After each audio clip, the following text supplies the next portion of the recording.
I was just looking at some videos of women who were upset about how they were treated on dates or something, and by the dating apps. They're sort of outraged that these apps somehow have permitted these men to behave in ways that like are quite caddish. And it's like, you're literally on like a hookup app. What do you expect? Like,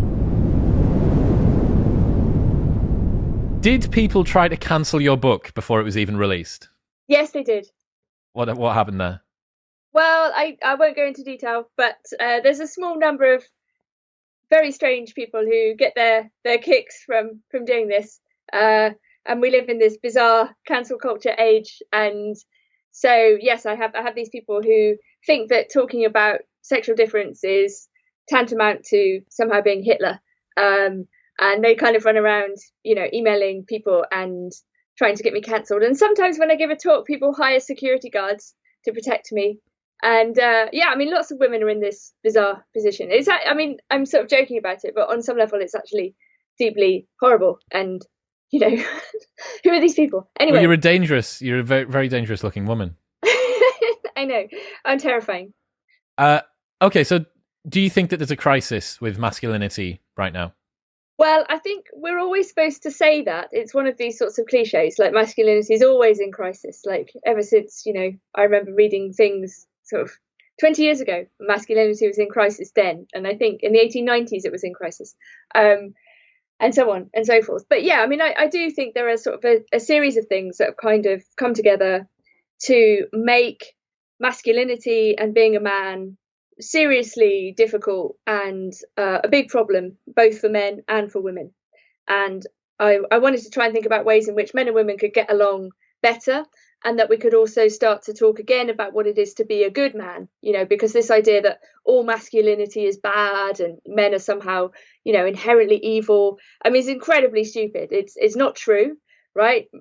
Most women have very lovely relationships with men and friends who are men and brothers and fathers, and there are men in their lives who they really, really love, and don't want to see demonized by this very, very generalizing and stupid rhetoric about men, which we've seen a lot of in the last kind of 5-10 years, I think. So toxic masculinity, the idea that all men are sort of somehow got power and that they're all sort of predatory, they're all just kind of, unpleasant underneath. So yeah, I think there's a crisis in that sense. There's also a kind of bigger crisis in terms of the economy and the types of jobs that people are getting. The economy was deliberately, explicitly made into this kind of knowledge economy under Thatcher. All of the kind of sort of manual labor and industrial jobs, which were typically done by men, have been eradicated. So there is a kind of crisis in that sense as well. What role do men have? And the serious aspect of this would be to do with things like depression and suicide. Like suicide's the leading cause of death for men under 45 in the UK. It's insane. It's like there's a real problem here, with men not knowing what their role is and not feeling that they've got responsibility and they've got a place. And I think in terms of our collective humanity, we should all care about that. This is a question for all of us. So yeah, there's lots of different ways of looking at a kind of crisis. But yeah, I would say we're definitely in the middle of one, and we need to kind of work out together how to sort of resolve things. Is there a problem with you as a woman writing about masculinity? Well, I do make a joke about it in the book. I do say, obviously, I don't really know what men want. In the first place, it's a kind of jibe about Freud, because Freud famously says, what does women want? And he doesn't know either. So I think if Freud could have a go, I thought, well, so I can as well. You can have a crack and even the scales. Yeah. But I do provide a handy list at the beginning, because I did ask a lot of my male friends what it was they wanted. So I actually do give a list, and it was things like a beer and a shed and pussy and Nigella Lawson and, these sorts of things. Wasn't one of them just to be left alone as well? Yes. I know who that was. But yeah, there is something kind of like cheeky about this book, right? Of course, it's like ridiculous on some level. But I think there's also a way in which we live in an era in which there's more and more transparency, right? Men are writing about their lives online, and anyone can look at it, right? So even if they think they're talking to each other or to themselves or not to women, we can still read it all, right? So part of my kind of dark mission was to go and find out what men say to each other when they think that women aren't listening, and then sort of report back. Is it right to say that men have more power than women, do you think? It really depends what we mean by power. So I talk about status in the book, and actually how difficult it is. All of this language, of alpha, beta, sigma, simp, incel, cook, soy boy. There's all this language which circulates in the so-called manosphere, i.e. the kind of bit of the internet that focuses on men. And what is an alpha man in our society, right? Is it the strongest man? A lot of them are in prison, right? Is it the richest man? A lot of them are nerds, right? The question of status is not obvious, right? The question of what power is power succeeding on the terms of this world? Well, maybe, but there are other kind of values, right? There are spiritual values. There's the value of being a good father. There's the value of being just a kind person. Do you know what I mean? There are many different ways to be successful, if you like, or to be good, and we often have a very narrow materialist conception, that it's just about money or recognition. And actually, none of those things really make anyone happy. They don't really make men happy. They don't really make women happy either. So, I've got a big problem with liberal feminism as well. The idea that, women getting jobs as CEOs or, making money is somehow like the be all and end all of feminism. No, it isn't. I think it's a very narrow image of freedom and all of those sorts of things. So, and also women definitely have power, in the sense that they also have power over men, which is to say the power to kind of, manipulate and give affection or withhold affection.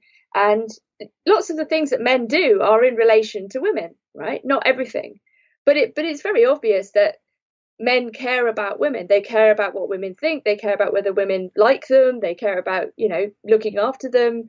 And if we don't say that women have power, then we're reducing them back to this idea of children, and we're not. Adult women and adult men both have power. They might have slightly different kinds of power, but they definitely both do. Well, ultimately, women have the ability to gatekeep whether or not that man's genetic lineage gets to continue, which is, about as fundamental as you're going to get. Between survival and reproduction, you've got 50%. One of the interesting things that I've been thinking about a lot recently is that there is an inherently masculine frame that is being put forward as the admirable, appropriate, achievable goal that women are supposed to try and attain. And that is, you should be a boss bitch, clap back, you should not settle for less, you should get over your last boyfriend by getting under the next one. It's a very sort of masculine frame that this is being given to, that you should pursue education, employment, status, prestige in exactly the same way that men have typically done for a long time. But what that seems to me is to take a lot of power away from women that fundamentally want to have a family, or who take their sense of purpose and belonging from being a part of a community or doing things with people as opposed to things. Men typically have leaned towards things, but it seems like we're saying to women, no. The way for you to take your power back within this society is to forget the thing that you may have a predisposition to. And if you do choose to do that, then you've fallen for the trad wife fucking conspiracy. And actually what you should be doing is working at a law firm.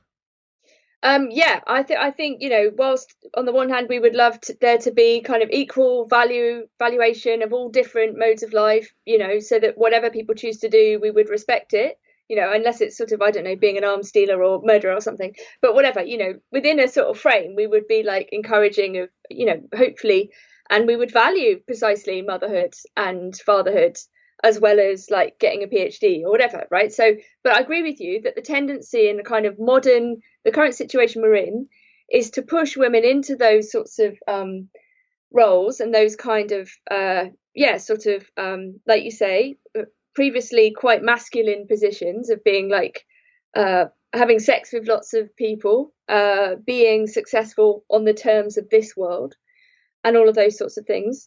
I think there isn't enough realistic discussion for women about fertility, which does fall off a cliff at a certain point. And actually, the longer you delay it, the harder it is. I don't have children myself, but I think that should, by necessity, be a rare position and not one that is kind of the mainstream idea.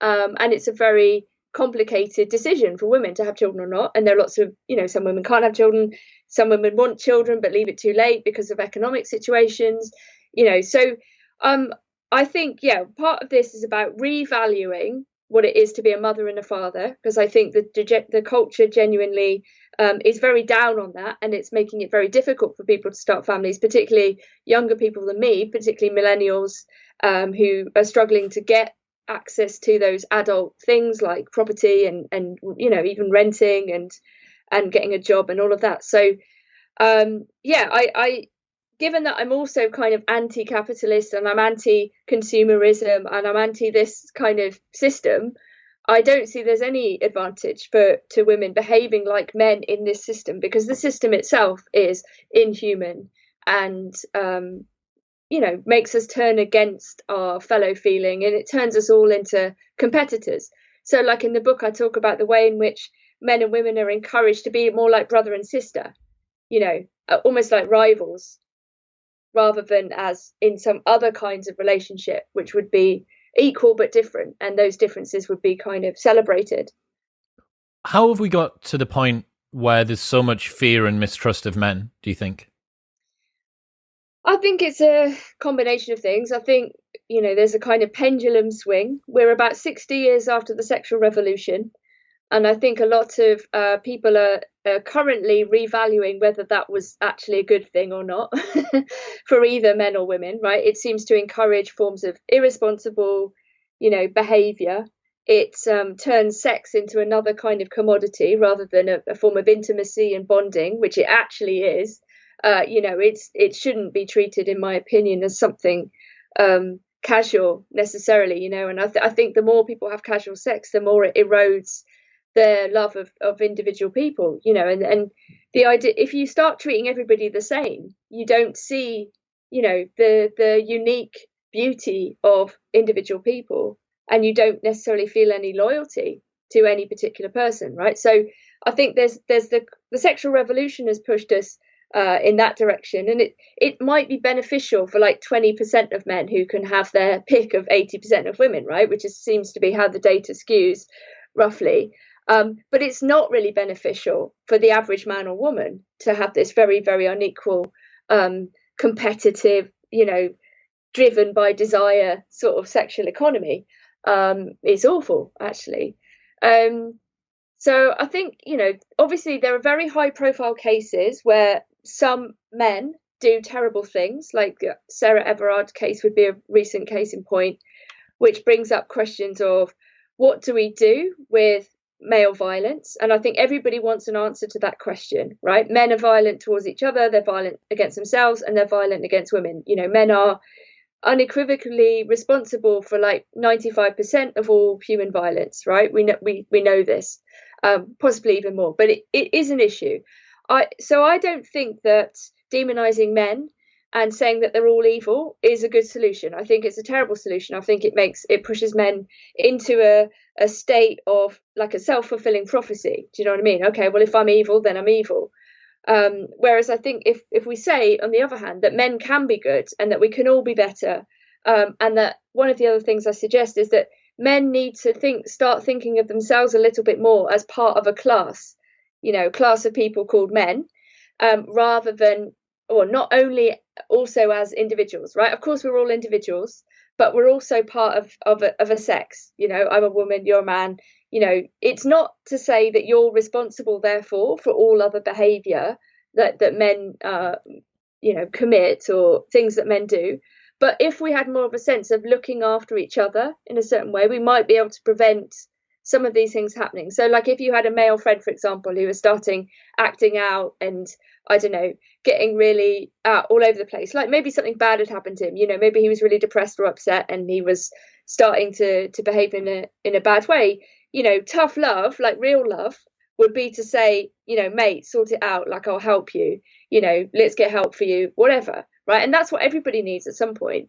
Some people might not need that, but quite a lot of people run into trouble in their life. I certainly have, and I think it's really common. So it's that kind of thing. How do people take responsibility for each other, care about each other more, often in maybe a stricter way?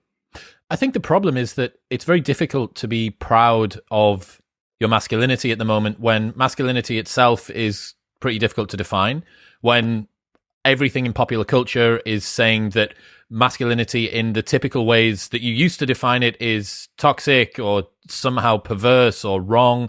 You've got companies like Gillette and who else is it that's gone work? Like even, well, Nike's done it to do with race, I suppose, but specifically Gillette, you know, they're a company which is built on masculinity and men undermining principles of masculinity.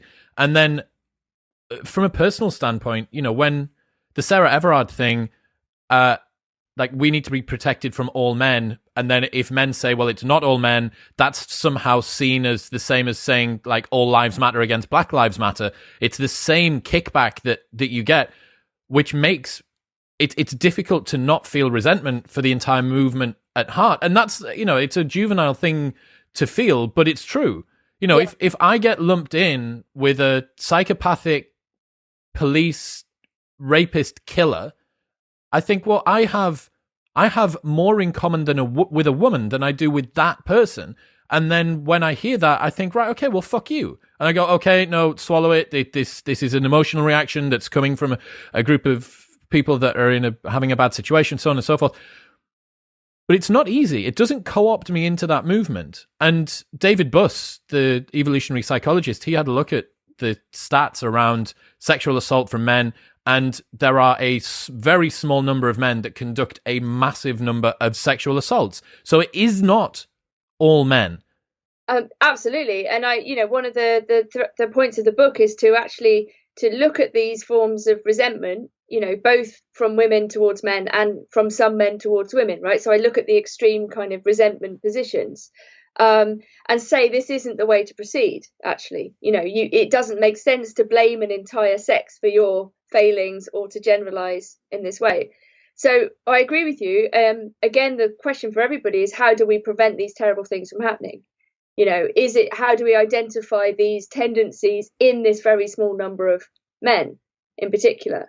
And I don't know the answer to that. I mean, that seems to be a question for criminologists and psychologists, and also in the way that we think about community and how we live together. Like if we were living in a smaller community and we all knew each other, we might have more of a sense of when someone was behaving awfully, or if there was somebody who needed protecting from themselves or from others, you know, rather than this kind of more atomized way that we do live, in which we walk around a city and we don't know people, you know, that we are surrounded by strangers, you know, because I don't think it's very healthy to live in constant fear. You know, we've also had 2 years of a kind of fear narrative being promoted by the government, which they explicitly omitted.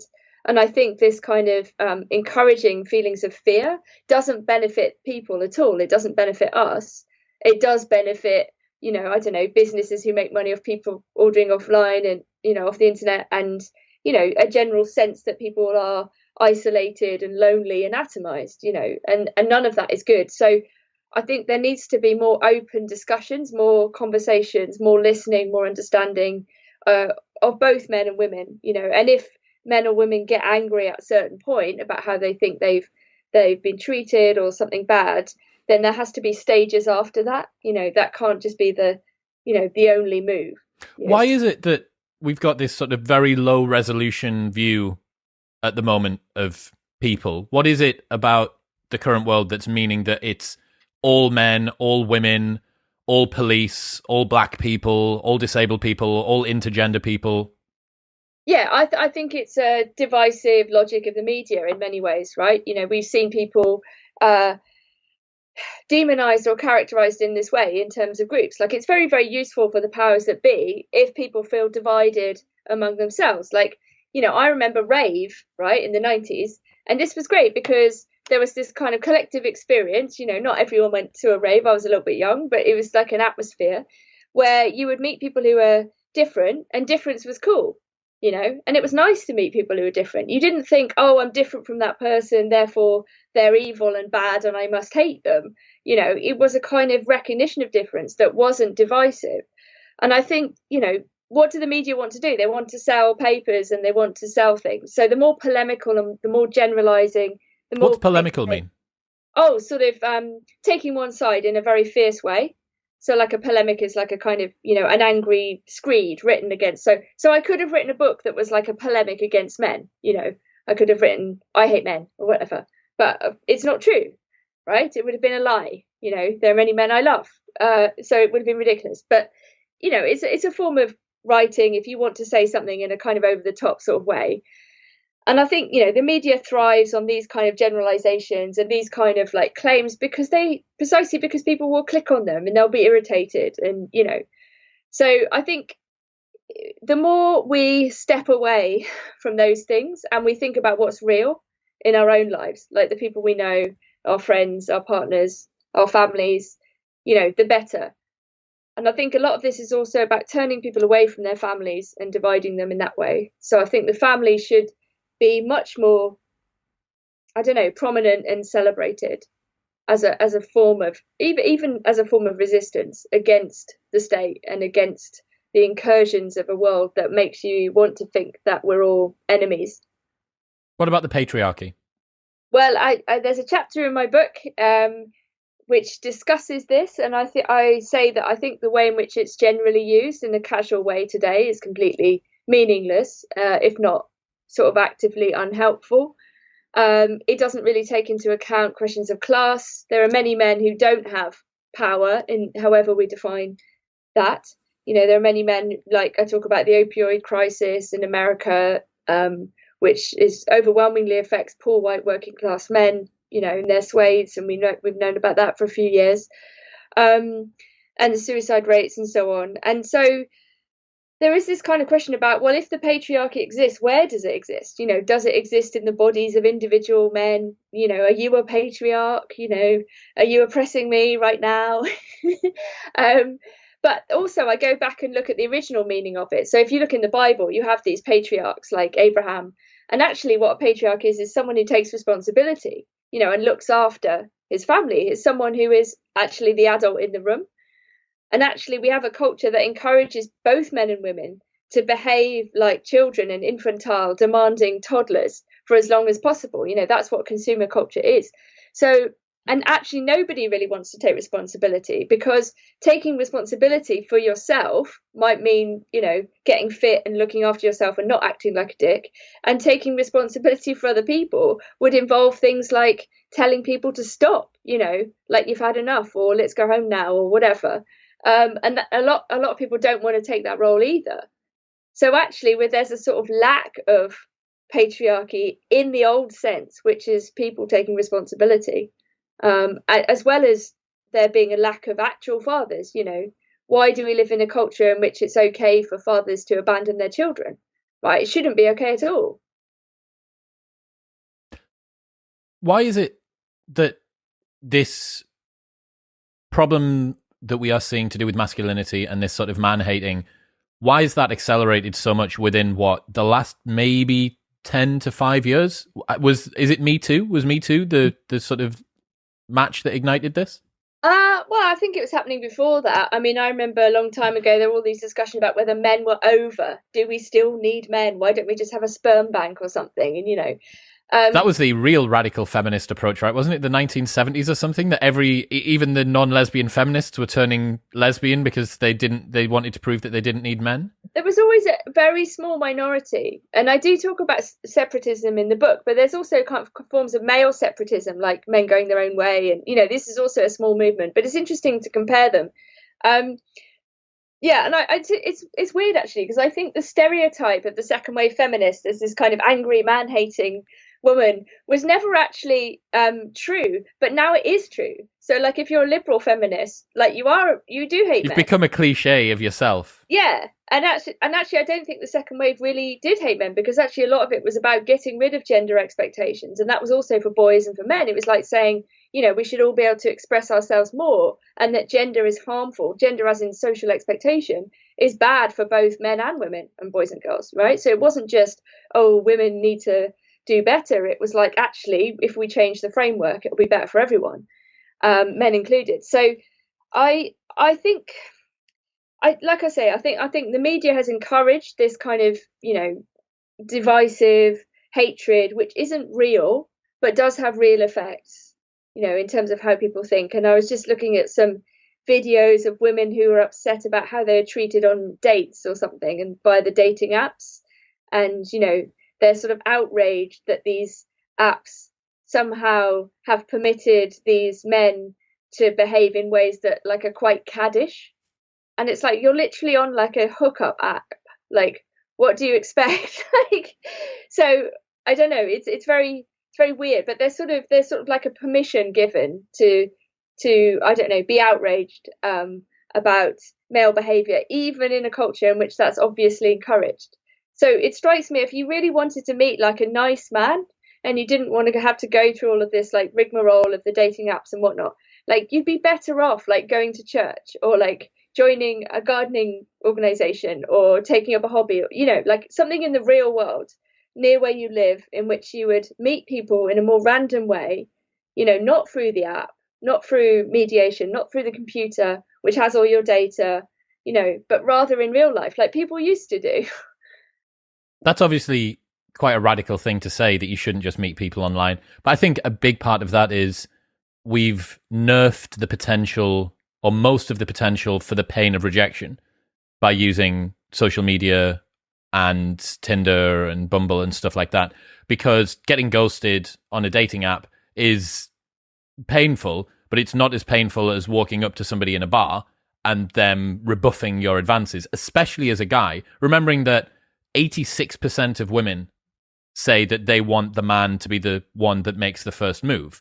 Now, if you wait until the man does that in real life, the terror that goes through a guy's head before he has to walk up to a girl in a bar and say, "Hi, what's your name? Would you like me to buy you a drink?" That is akin to like jumping out of an aeroplane. And that selects for a very particular type of man as well. There is a subsection of men that are the ones that go up and do most of the asking. And there is a huge swath of them that just stand on the far side of the bar making shifty eye movement, desperately hoping that you're going to catch their eye at the same time so that they can sort of, I don't know, like motion you over or something.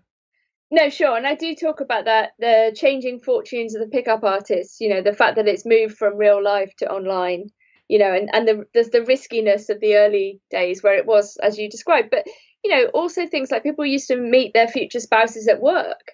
And now there's all these edicts about flirting or, asking your co-workers out.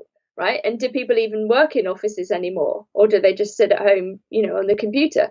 So the possibilities for meeting men and women meeting have become more difficult as well. They've become more restricted. They've become more paranoid. They've become more anxious and sensitive. So, yeah, I mean, obviously, I'm not saying, people who use apps are wrong, but I just mean it's definitely changed in some very negative ways. And I think on some level, we have to admit that life is risk. Life is, it does involve pain and rejection. Everyone's been rejected. Of course, it's horrible, right? But it's also something that makes you stronger. And I think if people make themselves interesting and they have, like they read books and they have hobbies and they look after themselves and they're visibly good with their friends and family, like that's really attractive, but I also would say that women, are being encouraged too often to think that they must find the perfect man. Right. And this is also really dangerous and destructive. Whereas actually, if what you want is a life and possibly a family with somebody who is stable, kind, it's not going to be the fantasy of an alpha. It's going to be a nice, normal man who has all of these social ties and these forms of security and is thoughtful and loves you for who you are. So I think there might be a kind of pragmatic need for people to just think, well, what do I want? What do I actually want from my life? Instead of fantasizing that they're going to marry a prince or whatever. What did you learn about the manosphere and red pill? Well, yeah, I suppose quite a lot. All these different stages that there are. I was quite interested in this story of Roosh, who's this pickup artist who's converted to Christianity and has kind of turned his back on, this life of anonymous, indiscriminate sex. And, it opens up the question of what was he looking for when he was doing that? What is actually going on in that kind of thing? I mean, it seems a bit imagine an awkward conversation where you've managed to pull someone and they've put out, and then you're like, oh, actually, I like you, I want to have a proper relationship, I should probably let you know I use these tricks I read in a book to get you to, like, that's awkward, right? And Neil Strauss obviously talks about this as well. It's sex for its own sake is like a bit banal, actually. And so yeah, so I think there are all these different kinds of pills, obviously, like blue pill, red pill, purple pill, black pill. Black pill's pretty good. God pill. Huh? God pill. The God pill, yeah. White pill, clear pill, Curtis Yarvin.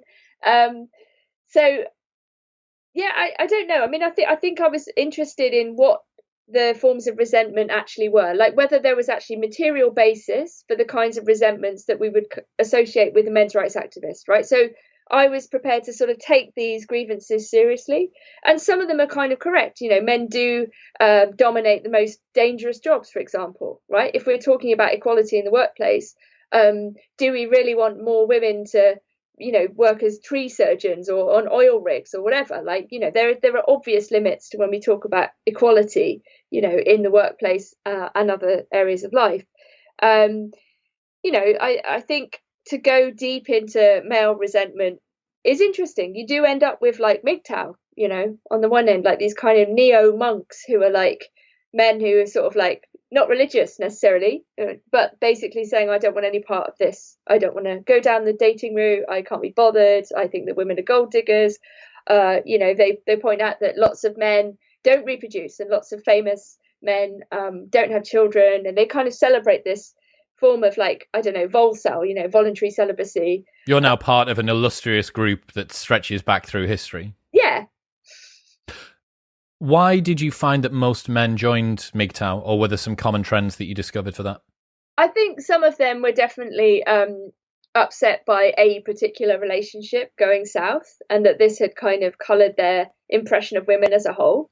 And I think, like I say, at the extremes, there are a very small number of women who do hate men, and they maybe and a very small number of men who do hate women, and they may think that they have good reason for doing so. I mean, obviously, if you're a woman who's been hurt all her life by her family or by men that she's met, you might have some ground for grievance, right? So I'm not denying that there is harm.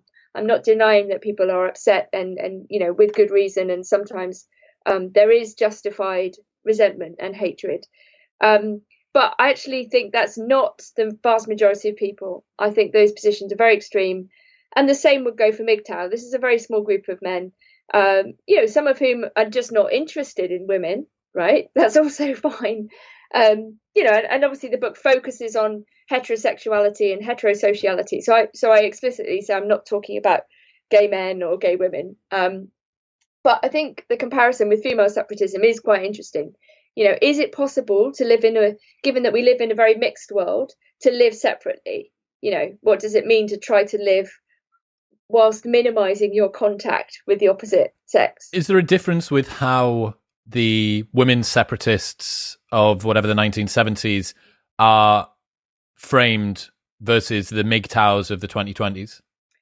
I mean, I think they're both maybe looked upon with some bemusement by the vast majority of people. I think they're very interesting ideas. I think there are always temptations or tendencies in human thought, and I'm sure at some point everyone has thought, God, I wish I could live without the opposite sex or something. And I mean, one of the interesting things I suppose I found out was, so sometimes men, if they start to sort of work on themselves, as it were, they get fit and they go to the gym, and like initially for some of those men it's about becoming more attractive to women.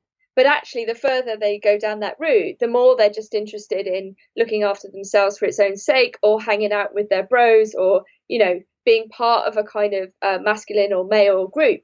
And it stops becoming about women, actually, which paradoxically would probably make them more attractive, if you see what I mean. But yeah, so I there are different kind of stages and phases, but I think most people know and want to live in a mixed world. But I do think we might need to have a collective conversation about whether there should be more sex segregated spaces, and whether it's actually better sometimes for men to spend time with men alone and women to spend time with women alone. That brings up some bad histories, though, right? Of men holding seats of power, not permitting women into men's working clubs where important and commanding conversations were taking place. Yes, absolutely. I don't think there's a simple solution to this question at all. I think, women have sort of been in politics in the UK, or at least having representation at the highest level, for only about 100 years. So it's not been long. And I think it's not been an easy ride either. I think there are very, very complicated metaphysical, legal, political, and philosophical conversations about what it means to live in a world where both men and women want to speak about their own position, right, at the highest levels, and want to have their needs and differences recognized and treated fairly in law. There's a very ongoing contemporary conversation about what even the words man and woman mean, which is further complicating things. But I wonder if there's a way which we could maybe revisit some of those questions and say, well, maybe some of these places that we made into mixed things, maybe it's better if we move back to segregated time. Well, I think just enabling it, without being given the label of whatever awful version of this from the past. There's a big difference between having a high-class Westminster post-House of Lords bar that only the guys can go into, and saying, I want to have a snooker club in, the West End of Newcastle, where I can go with my mates and we can talk about guy stuff. There is, in many gyms now, there are women-only sections where girls can go and train. And that's because they presumably feel more comfortable just being around other women. And you think, okay, well, that's cool. But if you were to open a male-only gym, I think that might get a little bit more kickback. Can I just get you to flick your light on for me, Nina? Right? Sure. Lovely. Yes. Thank you. That's right. I think it's a complicated conversation, right? And it's got to be a collective one. But I also think there's a role for tacit agreements. Like if a place is basically male dominated, you don't need to officially make it so. But if it is in practice more or less like that, then I think it should be left alone. And the same would go for women's places. And, obviously people can privately associate with who they like. That's one of our great freedoms is freedom of association. And so, and I just think it's kind of really important because, otherwise we end up all the time in a mixed world, and that can be quite difficult as well. And I think men and women both need time to themselves as well. What do you learn about incels? So I try to sort of think about it sympathetically. Again, this is a group of men who are demonized everywhere you look in the media. That these sorts of few high profile so-called incel murders are often used to demonize the whole group, and to say that anyone who reads incel forums or posts on these forums is therefore guilty by association. And this is a common political tactic that we see all the time now. It's like, well, this person who knows this person, or you read this, therefore, you're sort of tainted. And it's a very bad political and rhetorical gesture. But so I basically say, well, in a way, what do the incels want, right? They want a girlfriend. Like, is that so awful? I mean, and actually people like Jordan Peterson, who are very popular, very hated by the left in general, actually, I think are actually good for women, because they're saying to young men, stop blaming your mother, stop blaming the fact that you don't have a girlfriend on women in general, sort yourself out, tidy your room, and all of those basic things that like a father might say. And actually, this is much better. It gives people a sense of freedom and autonomy. It means that they're not reliant on other people for their happiness. And again, paradoxically, that would make it more likely for them to meet someone and have that kind of life. So, I think the incels actually are very sympathetic in the main. I think and there's a very good documentary called TFW No GF by Alex Leamoya. So that feeling when no girlfriend, set in America, where she interviews a lot of these young men who post on incel forums and make memes and actually really funny and really clever and inventive. And they live in like terrible places. Like they live in really impoverished working class towns where all of the industry is gone, and it's really a question of class in a lot of ways. You've got these liberal elites having a go at men living in deprived, dispossessed areas who can't afford to move out of their mum's basement, going, ha ha, look at these sad young men, right? And it's actually like, no, these men are like not sad in that way. They've already suffering and struggling, like, I don't know, this idea that you're sort of permitted to laugh at them is just kind of... Well, there's something fundamental about that, right? That what you're laughing at is that as a man, one of the primary things that you should be able to do is attract women. That's why the insult of calling somebody an incel is supposed to sting, right? Primarily, one of your functions as a man is to be able to attract women. And if you can't, that somehow makes you less of a man. It makes you kind of this sort of subgroup. Interesting what you say as well about Jordan Peterson. So recently he went on a podcast and they asked him about what does he think about the modern dating market, some question to do with that, right? And typically, as I'm sure that you've become familiar with on Red Pill and Manosphere places, the typical answer that you would get or want to hear on those channels is, well, it's all about hypergamy. Women are setting their sights too high. They are overeducated. They are overemployed. They're earning too much. They need to raise themselves back down. They need to lower their standards, basically. And Jordan said exactly the opposite thing. He said about men, if you are consistently entering into interactions with women and all of the women have a problem, the problem isn't the women, the problem is you. Like, you are the common denominator between all of those different situations. You're the thread that runs between them all, not the women. And that's a really unpopular thing to hear. And yet, this is a guy that only 3 years ago was being lambasted as, the darling of the manosphere, who was going to co-opt people into MGTOW and incel and objectifying women and so on. And you think, you can't have it. You can't have it both ways. Like, the guy's either making men better or he's making men worse. And from what I see, he says things that are uncomfortable for people to hear, which is take some fucking personal responsibility for your outcomes in life. Yeah, exactly. Which is why I say that he's good for women. That there is a kind of like feminist defense of Jordan Peterson. And I think that's absolutely right. And but he's also kind of tapping into a kind of Christian tradition and, a tradition of kind of morality and virtue. Monogamy. Also, And monogamy.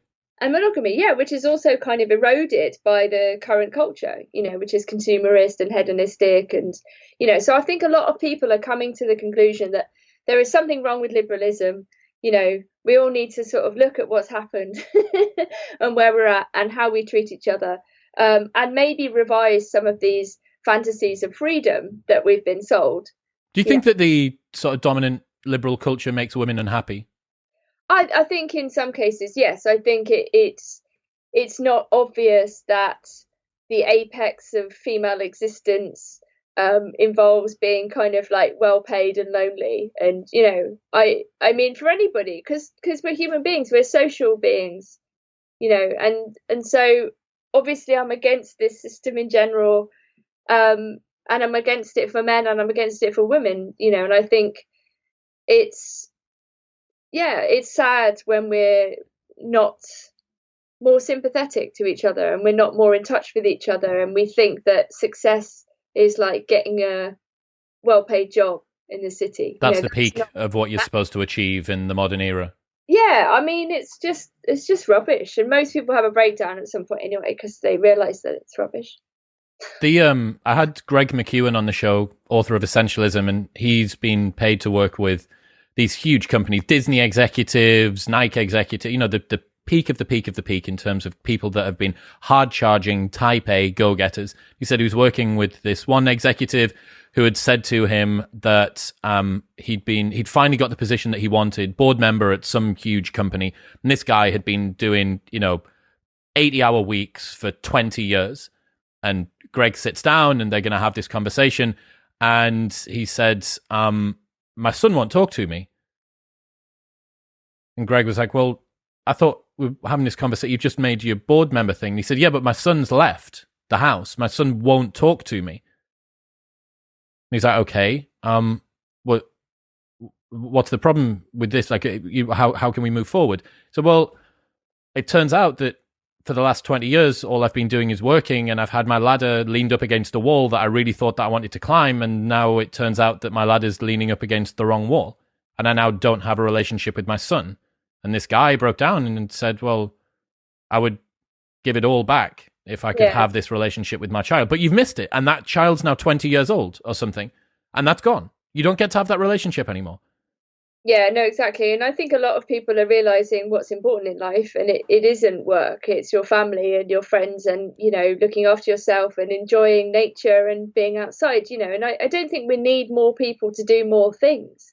You know, we need more people to do fewer things, you know, like to sort of chill out. I mean, of course, there's always economic pressures, you know, and that's another side of it. We need to think about ways in which people can live and live well and have families if they want to have them, you know, without this kind of endless struggle and churn and, you know, just nightmare.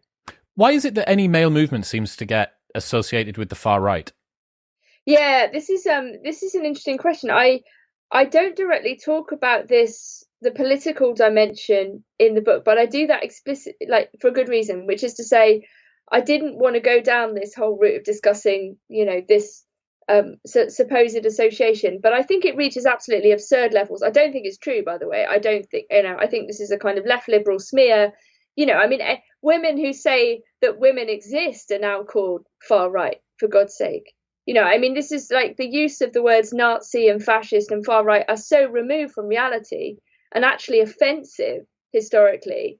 You know, the idea that anyone who disagrees with this very specific left liberal position, which was invented 5 minutes ago, is like somehow a member of the BNP or whatever. I mean, it's insane, right? And there are so many people who are now so politically dispossessed, including a lot of women, and like the whole of Mumsnet, for example, right, are hardly, you know, members of Stormfront or whatever. You know what I mean? It's like, it's mental.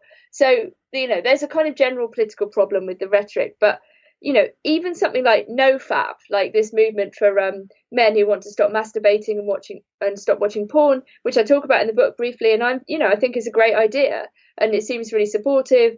That's been now designated a hate group. You know, you are kidding me.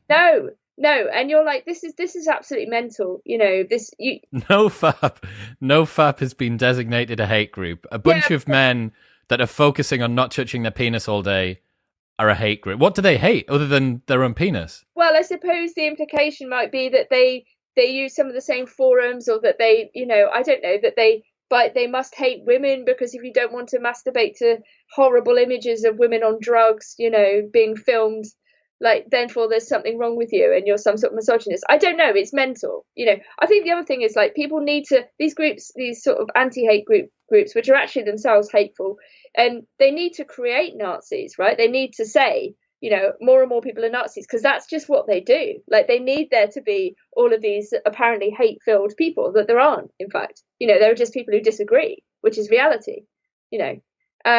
So, yeah, you have this kind of, like, hatred production industrial complex, you know, where all these people are running around going, like, these people hate, and, you know, and you're allowed to hate the people who hate. That's the other paradox of this. So is it a case that calling someone far right is now just a easy to accuse, difficult to get off you piece of slime that can be thrown at basically anybody that you seem to have a viewpoint which you're not very happy with? Yes. Right, okay. And that's why men that decide to not engage with women, men that decide to do semen retention, that gym culture as well, I've seen, is associated with a slide, like a gateway to the alt-right, going to the gym.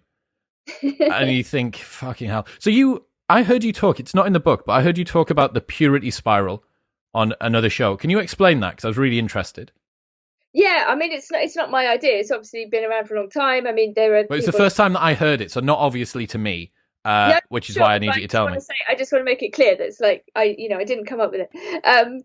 But yeah, so I suppose it's this idea that in like every group or every movement, there comes a point at which participation is somehow improved by becoming better at being part of that group, right? So let me put it this way. So like a weak group, if you want to prove your credentials in a group, let's say a religious group, you're part of a religious movement and there are rules and principles in the movement.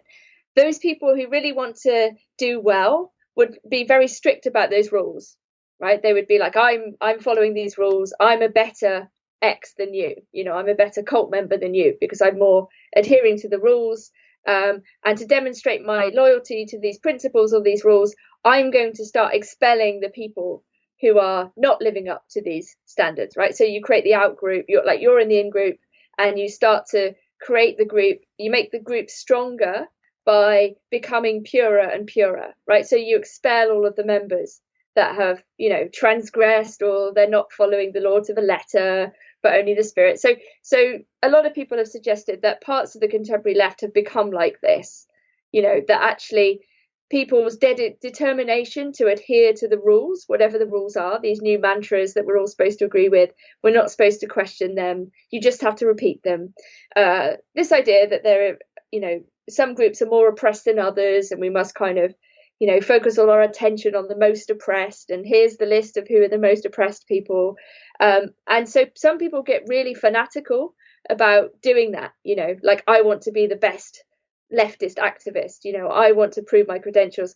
And in order to do that, then it will involve things like expelling people, hounding people who disagree, manifesting your loyalty to the group and so on and so forth.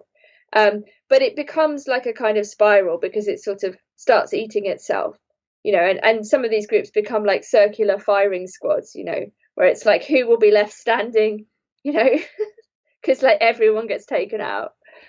There's a interesting insight from a guy that I had on the show where he said that an absurd ideological belief is less about the belief and a lot more about signaling to your in-group that you are compliant and signaling to your out-group that you are someone to be contended with. That people don't have ideas, ideas have people. Yes, I think that's a very useful way of looking at it. And I think it was Rob Henderson who came up with his luxury belief idea. Shout out Rob Henderson. That's the Rob Henderson bell for today. Everybody loves that guy at the moment. He's hot. He's so hot right now. Oh, I just want to cite him, because if people come up with a good concept, it's good to try and remember who said it. You know what I mean? Because like all these things circulate. Shout out Rob. I told him about your book today. Oh, really? I sent him a photo. Of your book, and I said you need to read this. And he said, "Looks great. Going to read it." So. Oh, that's kind of you. Well, there you go. So I think he was the one who popularized this idea of luxury beliefs, which is kind of what you're talking about. So it's like who can afford to say things that are manifestly absurd as a demonstration of loyalty, like as you put it, to the in-group. And yeah. So we need less of that and more nuanced discussion, more recognition of the complexity of life, actually. And yeah. Is asking men what they want a bit of a unique question? Because it seems to me that women don't really think about that mostly because for the most part, men are the protagonists sexually in terms of relationships. And even if you look at the manosphere, a lot of the time, they're not really that concerned with a focus on raising up or understanding men. They're concerned with women's biases and foibles and kind of pointing that out and making sure that they know about it. Yeah, I mean, I think in the end, what's maybe a more realistic way of looking at it is that what men want and what women want are deeply tied together. It's not that men and women necessarily always want exactly the same thing, right? Because they're not exactly the same. But none of us would be here if there wasn't some kind of cooperation and at least some of the time, some form of coming together and some cooperation and some compatibility, however short-lived, right? Like we're all the product of, those kinds of encounters, and hopefully it'd be better to encourage situations where people remained loyal, looked after their children and all of those sorts of traditional things. I don't think anything is gained by, further eroding the family structure or, So I think we do get on. I think it's a complicated game. I try to talk about it in a light-hearted way. I think there are lots of different games that men and women play all the time. And to reduce them just to the mating game or whatever is isn't true either. Like it's not realistic. It's not. What other games? Well, just linguistic games, conversations between friends. Not all of the time we spend with members of the opposite sex has anything to do with sex. We might be in situations where we're at work and we have to get along with people that we might not otherwise spend time with, but we still have to have some form of, playful interaction. And I suppose I'm interested in a world that is recognizes more of these ambiguities and these kind of complex and often poetic situations, and makes them lighthearted, right? Because men and women might be seen as the solution to each of the sex's problems, right? We might think that our quest for meaning will culminate in meeting the appropriate member of the opposite sex, but neither men or women hold the secret to the solution of the universe, right? It's not like one party knows what's going on and the other doesn't. Like, neither men or women really know what's going on.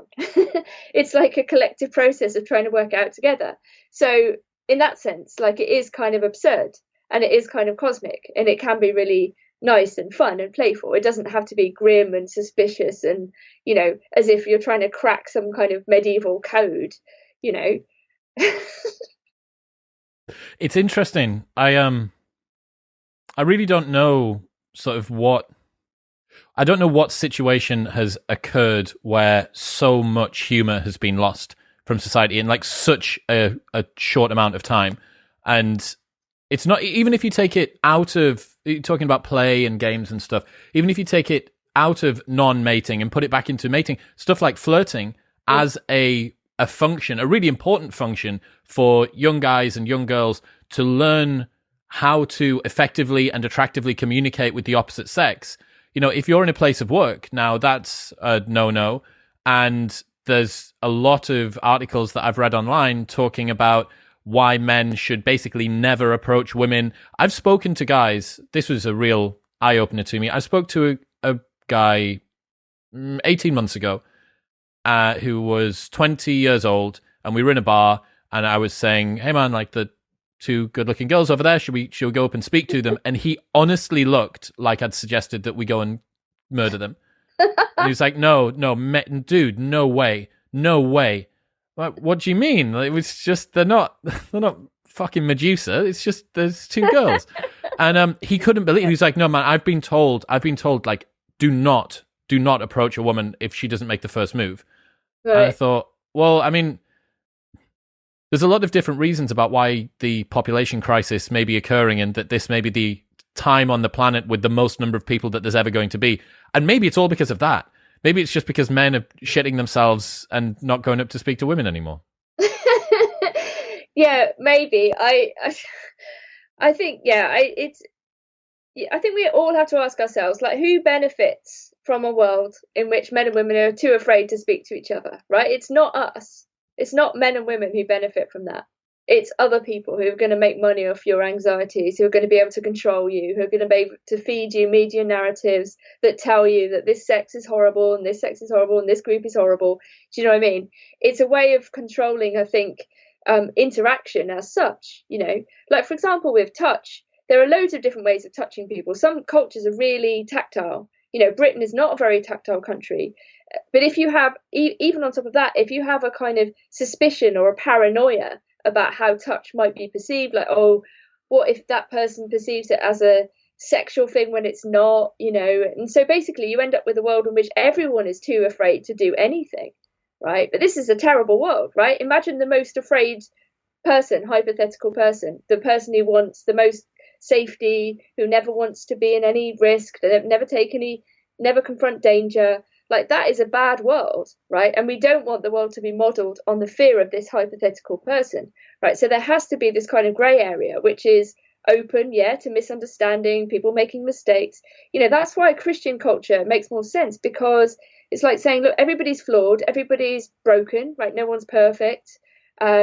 People make mistakes, right? We're all capable of transgressing. But at the same time, we can also forgive each other. We can also ask for forgiveness from each other, from God.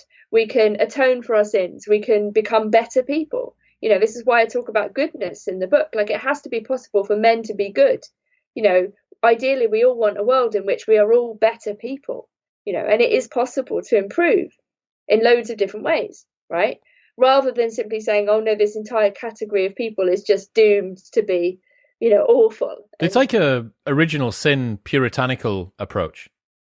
Yeah, exactly. But again, without the forgiveness and atonement and all of those things that are possible. So it's like it's awful. It's like the worst bits of Christianity with none of the good bits, And these people don't even understand that they're sort of acting in this fanatical way. So I think we just have to get on with it. And I think a lot of it is going to be breaking away from the internet.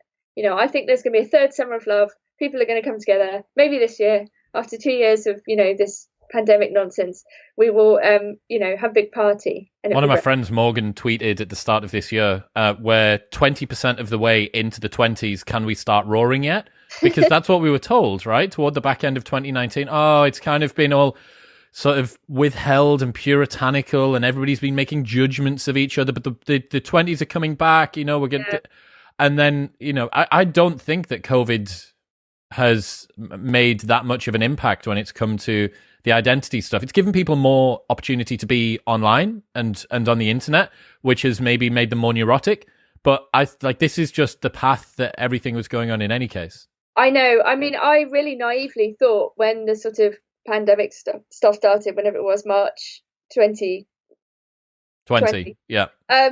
That people would put all that stuff to one side and go, oh, actually, we've been fighting over stupid stuff. Oh, Nina, you idiot. Did you think that a global pandemic was going to remind us of our common humanity? What, he's some sort of fucking simpleton? Apparently, yes. But yes, you're right. It did turn out to be some kind of continuation of the same, but worse. No, it's a catalyst. It's a catalyst. We don't come together in times of crisis. True. We split apart. Let's talk about is there a tension, right, between what women want from a man in a relationship and then what's encouraged to be signaled publicly and popular views of masculinity? Yeah, I mean, as I say, I don't think what men and women want is necessarily that different in the end, right? I think everybody wants to be good, to be, recognized, to help their friends and family, to make enough money to live and so on, and have a family if that's what they want, and that's this kind of thing, right? I think so. What humanity wants is more or less the same. What men and women want might be slightly different in some ways, but it's compatible. I mean, from a female's perspective, that it seems quite in vogue at the moment to shit on men, and yet these are women who ostensibly need to find a man that they can love, that they can live in the same fucking house as, that they are attracted to a lot of the time the sorts of men that they are criticizing heavily online. Yeah, I mean, this I have to admit, I do find slightly flummoxing. Like, I don't understand what is going on where these women are running around actively hating men or particular male behaviors, but they themselves are participating in that culture. Like I say, if you want to find a good man, they do exist. They just don't exist on on city dating apps, right? Because the kinds of men you're going to find on there that you might be attracted to are going to be playing the field, right? They're not necessarily going to be wanting to settle down with you, right? And surely there has to be more understanding of that, like the reality of that. It's naive. I mean, I'm being naive before, but it's naive to think that you can go on these dating apps and be like, right, well, I want a husband, that's what I want, so that's what I'll get. It's like, no, you won't.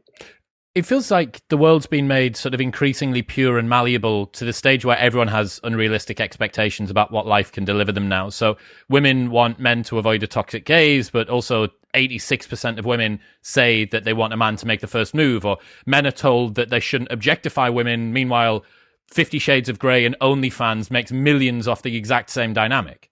Yeah, I mean, I think one of the things we have to think about in the internet age is this question of attention, right? So it's like, where can you get your attention from? It should ideally be enough, if we want a monogamous culture, for one person to give you their attention. I'm not saying that one person will be sufficient for all your needs. You might need friends to talk to about certain things. You might need other, family. There's lots of different ways in which people spend their time. It doesn't all have to be with this one person who can fulfill all their needs. And in fact, that kind of expectation is part of the problem. The idea that you're going to find the one, it's like, no, you might find someone who's good enough. And then you build a life, and it would be in the building of the life that the love is real, if you see what I mean. It's not like all at once. That's why it's wrong to think about it in this consumerist way, as if you're buying a product. People are not products. They're complicated, flawed, difficult, brilliant things, and it's more about the decision about the mutual project. Like, if you find someone who wants to do the same thing as you for the next 40 years, fantastic. That's presuming that there's something sacred in the relationship, though. But there is. I mean, there should be. A relationship with someone is not a product. It's with everybody is unique. It would be with that specific person that you've encountered, however you've met them, and that you've both come to this kind of agreement. So it's both pragmatic and magic at the same time. Do you know what I mean? And it might be really difficult. That's the other thing. You can't bail at the first sign of difficulty. That you can't return your mobile phone. This is what I meant when I said earlier on that women are being encouraged to adopt typically masculine traits in order to deal with difficulties in life, because that sort of shielded, walled off approach, get over your last boyfriend by getting under the next one, be a boss bitch, clap back, don't settle for less, men are trash, where all the good guys are. They're just it's just this perpetual fucking meme farm of things that tell women not to settle, because the Disneyfication of relationships has presumed that any minor inconvenience means that there's something wrong with this. You have a global dating market where you can, with a £30 per year Tinder Gold membership, deposit yourself anywhere on the planet and decide to start matching with the people that are in that region. Meanwhile, the relationships that I see most of the young guys and girls, I run nightclubs, right, for 18 to 21-year-olds. Most of the relationships that I see those people having, they're masturbating with somebody else's body and neither of them know it. That's what's happening. Yeah. I don't disagree. And to actually have an intimate sexual relationship with somebody, it can't be done quickly necessarily, right? It's a complex thing, and it's like awkward and difficult and potentially amazing. And this kind of fast culture mitigates against those sorts of forms of intimacy. And at the same time, everyone's afraid of being intimate. I mean, I was speaking to younger people about dating apps, and this young guy who's very successful on them actually was telling me, like, the one rule is that don't catch feelings. Like that actually starting to care about someone is like the worst thing you can do. And I was like, that's terrible. What? So you go out with somebody and you really like them and you find them attractive, but to express that, or to say, oh, actually I really like you, that's somehow weakness. Well, that's a byproduct of a liberal sexual society, because inevitably you're going to have lots and lots of sexual partners or multiple sexual partners throughout your dating time.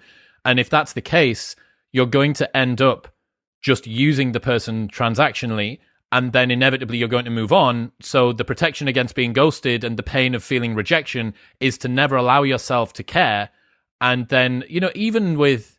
But that's like training everyone to be a psychopath. Correct. I mean, this is very dangerous. This is awful. Meanwhile, asking, where's all of the empathy gone in the world? Yeah, I mean, we should care about each other. I mean, like, that's what being human is. If we regard everything transactionally, then we're just machines. And we're not machines. Like, they might want you to be machines, but we're not, actually. Your left-leaning background comes through with this sort of stuff. Because I don't know how when you talk about the sort of the capitalist machine that is profiting from your inherent atomization and the individual nature and the fact that you feel alone and bored and require dopamine, how much of that do you think's coordinated? Because there's this line from Don't Look Up in Netflix, which I thought was amazing. And one of the guys says, the scariest part is they're not even clever enough to coordinate the conspiracies that you think.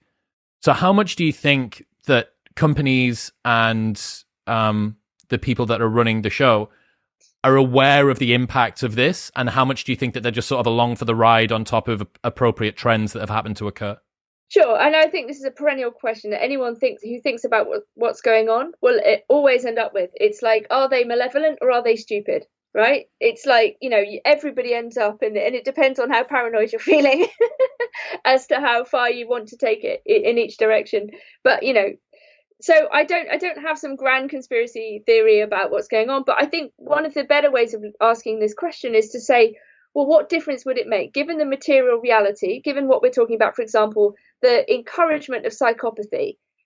This is a real material thing that's happening, right? Between men and women, between human beings. We are being encouraged, whether by design or just by accident, to regard each other in this way. So in a sense, it doesn't matter whether people are doing it in some evil malevolence sitting around a table. How can we program them? I mean, at the same time, we do know that the elites meet up and discuss what to do. So, not everything is some kind of like delirious weed fantasy, like there is sort of reality to this, and we must be careful about looking at who's got the money, who's got the power, who's telling governments what to do. That stuff is real, and you can find out about it. So at the same time, it's like, in a way, that question, in our experience of our own lives, we can look at our own lives and go, which tools are working for us?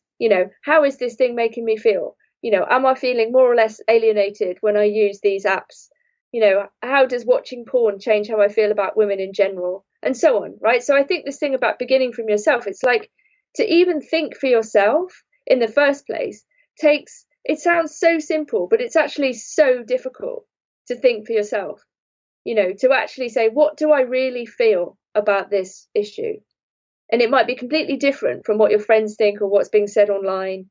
To actually give yourself the space and the time to think something through properly. Like, this is really, really important, and it might mean that you decide to do something different from other people, or it might even put you at odds with other people, but everybody has to do it. Like, everybody's life matters. We're not just cogs in a machine. We're not just puppets. We're not just people going along with whatever anyone else does. We're all important, and everything that we think is important, and everything we do is important because it contributes to the whole, which we're a part of. So I think, we have to start with ourselves and the way that we're living. And I've had to do this. I've done this in relation to alcohol. It was destroying my life, for example. Lots of people struggle with addiction at some point, whether to loads of different things. We live in a world that also pushes things that are really bad for you, like, all the time, and people have to be realistic, and they have to confront that, and they have to be strong. And just because everybody else does something, if it's really bad for you, you shouldn't be doing it, and that's also taking responsibility. Is that become a more difficult path to walk, do you think, recently? I don't know. I mean, I think because a lot of people have struggled with addiction of one kind or another, once people are getting to grips with that, however difficult it is, you start to recognize it in other people, I think, and I think you have a lot more respect for other people and for yourself, actually, however difficult it is. And I'm not saying it's easy. It's hard to take your life in hand, to take charge of it. It's much easier just to be passive and consumerist and go along with whatever is easy. It's hard to take a stand, Yeah. Talking about Jordan Peterson, when I saw him live in Manchester a few years ago, someone asked him a question that was basically, the depth of my consciousness causes me to suffer. Is it a blessing or a curse to feel everything so deeply? And I really, really thought, it's one guy's tweet from 4.5 years ago, and it's still stuck with me because it's a question I think that I've asked myself a lot as well, that you think, well, regressing to some lower resolution form of viewing the world, caring less, thinking less, paying less attention, that would make life easier. It would make relationships easier. Not catching feelings, not catching feelings about life would make life easier. And is ignorance bliss? Like, that's a genuine question to ask. I think suffering is unavoidable. I think life involves suffering no matter what you do. And even if you try to avoid it, or especially if you try to avoid it, there'll still be suffering. Right? You're never going to be able to not confront suffering in your life, in everybody's life. There is going to be at least a moment, if not several moments, of severe suffering. And I think the more we understand that as that life is in some ways tragic, but it's also beautiful because it's tragic, and that if we understand that suffering is something that we all share, and it's not apportioned out to particular groups, and some groups suffer and others don't, we all suffer. It's human to suffer. And I think that's a better starting point. I actually think that's paradoxically a more optimistic starting point, than saying, oh, we can avoid suffering and we should protect ourselves, because you can't. Isn't that part of the conversation between men and women as well, that men's suffering a lot of the time is kind of pointed at as, well, yeah, but it's not as bad as the whatever, choose your intersectional protected group, the black, Exactly. lesbian, disabled person that's allergic to avocados, like whatever it might be, like they're having a really bad day. No, exactly. And I think there's something extremely dangerous, as if there's a finite amount of suffering to go around, and some people's suffering matters and other people's suffering doesn't, right? That's just not true. It's like suffering is suffering, right? And it's shared by humanity. That's what I mean. It's like saying women should care about the male suicide rate, because their suffering also affects women, right? It affects all of us. Well, that's a father, a brother, a son. Exactly. And even collectively, apart from the intimate relations and all of the pain that it causes, it's also a sorry indictment of us as a species.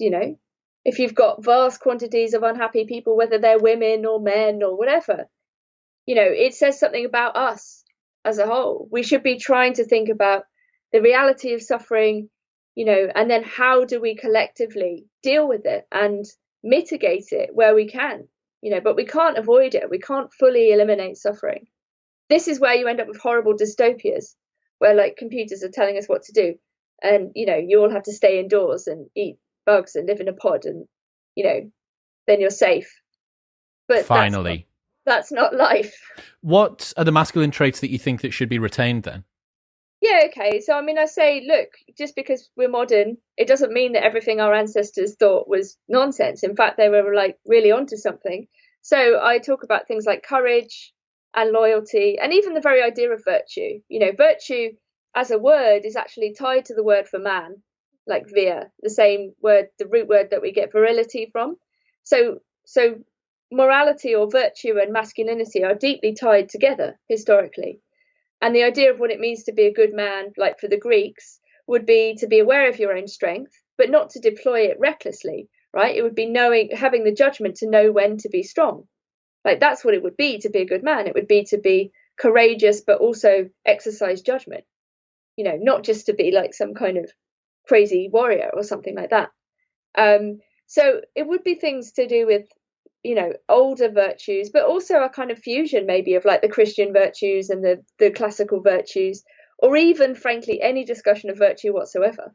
It just to even begin that discussion and say, well, what virtues should we all be encouraged to practice, and virtue is a practice. It's not just saying I'm a good person because I think this and that. It's a way of behaving, that you have to work on. And people can change their lives. People can say, I was acting badly, or I was misguided, I had the wrong idea, I was an addict, whatever. And they can go, actually, no, I'm not that anymore. I'm going to make a concerted effort to do this better. I'm going to be a better father. I'm going to look after my health. I'm going to, try and be kind every day, whatever it is.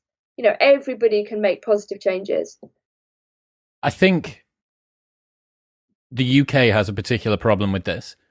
I think the UK has a particular problem with high agency, high sovereignty behavior. It seems to me to be a very non-player character thinking community, at least in less cosmopolitan places. So in London, perhaps less so. But, you go to a Newcastle, a Liverpool, a Birmingham, and you've got 1 million people, 1.5 million people or something, and no one new's coming in, no one new's going out. The people are born, live, and die there, and their thinking patterns follow that as well. And it's my least favorite part about the UK. My least favorite thing is the fact that it discourages other people from doing new things, from changing their modes of thinking, and from striking out on their own. But I mean, but to play devil's advocate, I mean, if those ways of thinking are good and kind and, involve loyalty and fidelity and friendship and taking responsibility, then you wouldn't necessarily need or want to change them, if you see what I mean. Like, there's nothing good about the city or or London, or I know honestly, like in and of itself, right? Or doing random new things, right, just for their own sake. You can lead a highly frivolous and hedonistic life. I mean, it's there are lots of different ways of living for sure, and there are more ways of doing that in the city.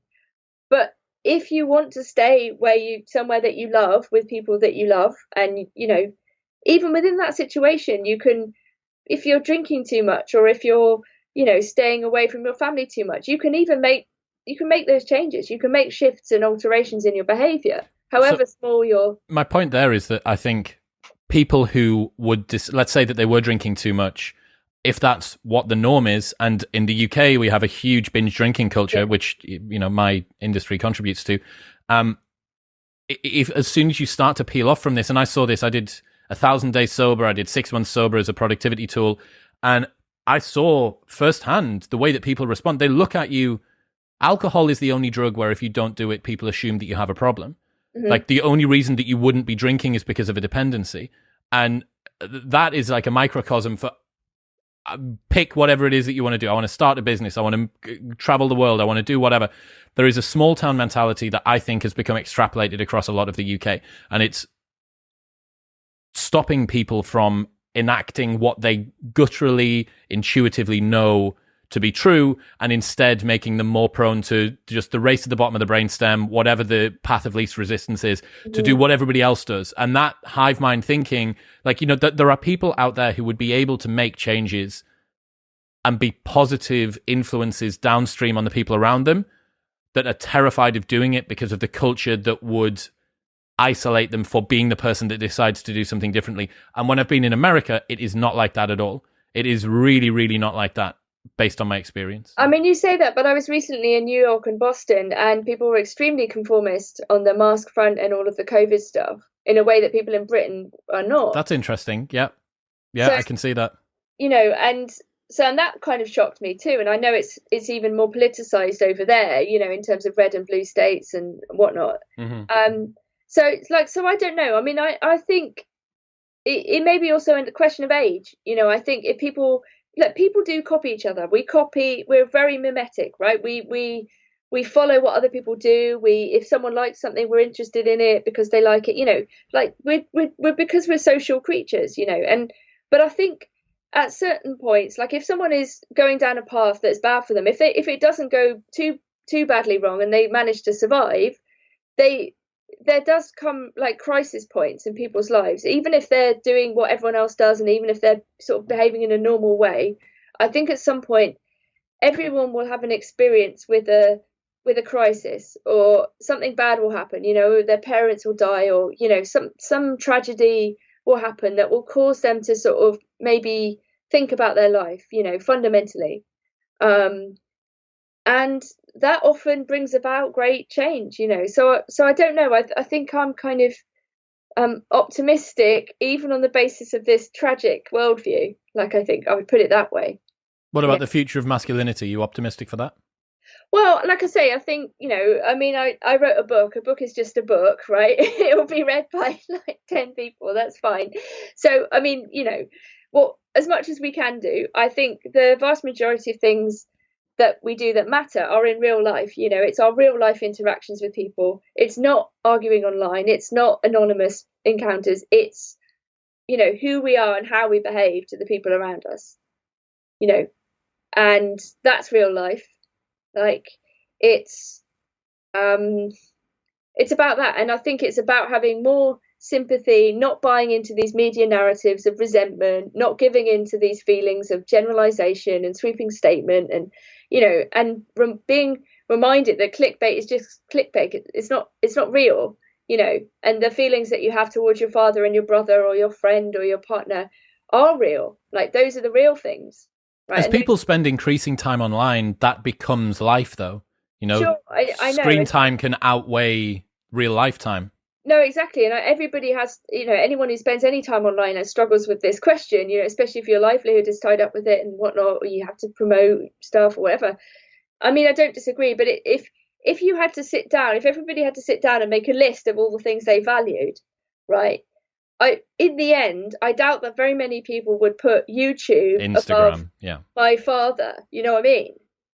Like, I think that would be very weird if people did do that. And I think, so we need to, and it is a dangerous time. I think we're heading into a more virtual world. And I think we need to be very, very careful and critical about that. You know, for all of its advantages and benefits and delights and shiny baubles, like, we're still human. We're still the same in many ways as people from 2000 years ago who didn't have the fucking internet. You know, like, it's like we've got to remember our ancestors, you know, because they weren't wrong about everything. Nina Power, ladies and gentlemen. What Do Men Want? Masculinity and Its Discontents will be linked in the show notes below. Where should people go if they want to keep up to date with the other stuff that you do? Oh, I don't know. I have a weird Substack where I write poetry poems. I looked at it today. It's cool. Yes, but I think more mainstream wise, I have a Facebook writers page. I don't know. There's just sort of various videos on YouTube and stuff, but I don't have a Twitter or a Instagram, or I don't know. I'm like Gen X. I'm sort of like between the boomers and the good for you millennials. So I don't know. We're a bit in the middle. We're a bit weird. I appreciate you, Nina. I really, really like this book. I think it's a cool message, and yeah, I think it'll have some good impact. I genuinely do. So well done with it. Oh, well, thanks, Chris. It was lovely to talk to you. What's happening, people? Thank you very much for tuning in. If you enjoyed that episode, then press here for a selection of the best clips from the podcast over the last few weeks. And don't forget to subscribe. Peace.